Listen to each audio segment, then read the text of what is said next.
Hi guys, it's Miss Natascha from the Quincy Public Library. I'm so excited today because I am here at Edgewood Orchard with Trevor Zellerman.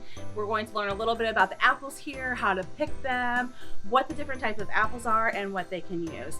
Thank you so much for having us come out today. Thanks for coming out. All right, well, are you an expert on apples, right? Sure. It's kind of in the blood, yeah? Yeah. Yeah, so what kind of apples do you guys have here? Right now we have about 13 different varieties of apples. Some of the biggest ones, Jonathan, Honeycrisp, Gala, Golden Delicious. Yes. You have Granny Smith too, right? Yeah, they're really late. They're really late, yeah. That's my favorite because I like to dip them in the caramel. I think I like the tart. So what apples are the best for like baking, would you say? It really depends on the person. We make our pies here with Gala apples and at the beginning of the year, and then they like to use golden apples, which is a sweet, makes a softer pie. A lot of people that come out like to make them out of Jonathan's. Jonathan apples? Okay. Yeah. And the apples, they don't all come in at the same time, correct? No. No. So what apples start, like what's the first apples to? Well, we have a newer one that's called Zestar. It's a summer apple. It's really early, like before we open. We just keep it in the cooler until we open. Then we have Gala, and after that, Honeycrisp. We just picked all those yesterday, or finished picking them. And then the next ones, we have some early September Wonder Fujis. Fuji? Okay. Mm-hmm. I actually recognize all those names for the most part. What do you look for when it's time to tell that it's ready for an apple to be picked? We go out and taste the apples, and you can kind of tell by the color, but tasting them is the easiest way to tell when they're ripe enough. Yeah. Okay. What apples do you use to make your apple cider? Because I know when it's time for you guys to open, that's all I hear about on Facebook is it's time for apple cider. Yeah. So. It's just a mixture of different sweet, tart, and neutral apples. Okay. And the same for like your frozen apple cider, right? That's frozen? just or the slushies.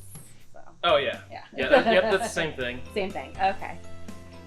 All right, so you're going to give us a kind of a little demo on how you pick the apples. So this is your, what do you call that, an apple? Picking sack, picking Apple bag, sack, whatever you want to call it. That thing over there. Yep. Old one, but it'll work. There's nothing wrong with it. It's not old, it's vintage. Yeah. It's a vintage one. So. The newer ones that we have plastic sides on them so we can't bump it into stuff and bruise the apples. Well that's an important thing to do, yes. So normally we'd go up to a tree and you kind of twist an apple and it'll just pop right off normally. Okay. And we go up, each one's picked by hand, put it in the bag. Once the bag's full, we come up to a bin like this, drop them in and keep going. And then once they're in the bin, do you sort them after that to see, like, Yep. Do you check for bad spots while you're either picking or when they're on that sorter? On the sorter. When we're picking, we normally don't really look at them too hard because you gotta get them in here. When we bring them in, we'll look for, some of them have little spots. They'll have punctures from stems hitting each other, and we bring them into this room and they get washed and run through a conveyor belt. All right, so I'm learning so much about apple picking and apple sorting. So when you get your bins all full, this is the next process, right? When you're ready to sort. So obviously, do you need to use a forklift to get them up there, or? Yep. This bin will be roughly 1,000 pounds, so you definitely have to use a forklift to get it up on here. And it's on rollers, and we'll slide it into here. Okay. And then this machine here. Takes the bin and dumps it out onto this belt here.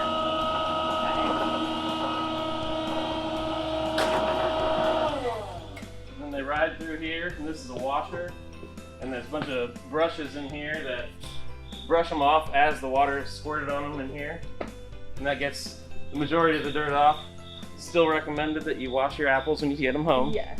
And after they go through the washer, there's a series of chains here of different sizes, and the smaller apples will fall out in the bins here and be used for cider or something else. Okay. And then the ones that make it all the way over here are the good apples. We have two sizes, large and just a normal medium size, and we'll have people lined up on the conveyor belt there, picking the apples off, looking at each one, making sure it's all right, not too overripe or something like that. Okay, Trevor, can you tell me a little bit about the history of Edgewood Orchard? Yep. Well, it was an orchard before we had it, but it's been in my family since 1930. My great-grandpa came here and started working it, and it just keeps going from there. Parents born in the family? Yep. So, how many employees do you employ here? We have a few employees that aren't family, but most of it is family. Family run. Yep. And then, you guys sell, I noticed I was in the store, I picked up some apple butter. You guys also have other products that you sell here, so it's not just apples, right? No.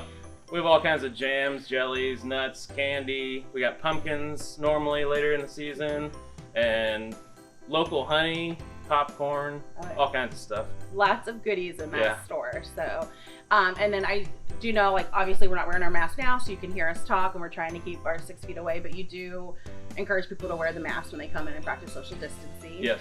And what are your hours? Our hours are Monday through Saturday, 9 to 5, and Sunday, 11 to 5. Open every day of the week. Every day of the week. Hi guys, so I'm back from Edgewood Orchard and I'm ready to make we're gonna make some taffy apples or caramel apples, whatever you prefer calling them. So we picked up some Jonathan apples from Edgewood. I already got them washed up and dried. You'll need wax paper so you can put the apples on after you dip them in caramel. We did not make homemade caramel. We're going the easy way, so we bought Kraft caramels, and then we just followed the recipe on the back on how to melt them. So I already have them melted here. And you can buy apple sticks, but you can also just use Kraft sticks, which is what we did. And you'll probably want an adult to help you get them in there. They're a little tough to put into your apple. And then if you want to just stick with the classic caramel, that's all you need. Or you can also add fun toppings. You can do nuts, marshmallows, chocolate chips. I mean, really the world is your oyster at this point. We're just gonna do some sprinkles. And I have some sugar sprinkles, or we had these star sprinkles still. So we're gonna get started. I'm gonna stir my caramel. As you see, it's all nice and melted already. We don't need the spoon now that I have it stirred, so I'm gonna get out of the way. We didn't have very many microwave-safe bowls here at the library. Okay, put that over here. So you're going to take your apple, you're gonna dip it and do a nice kind of twirl it there to get the apple or the caramel all over. So nice.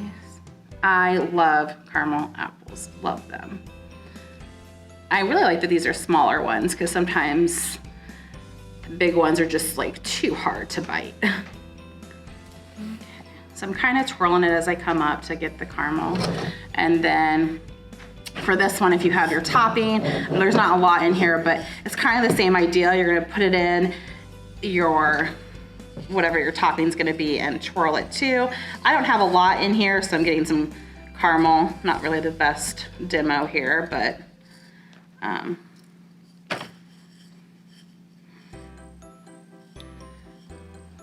might do a little shaking on the top too to get.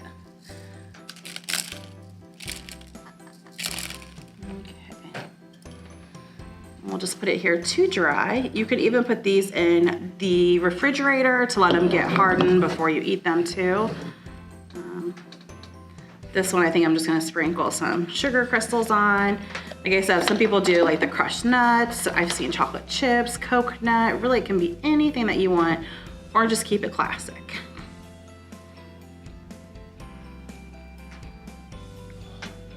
Just realized this doesn't have a little shaker top, so, you know.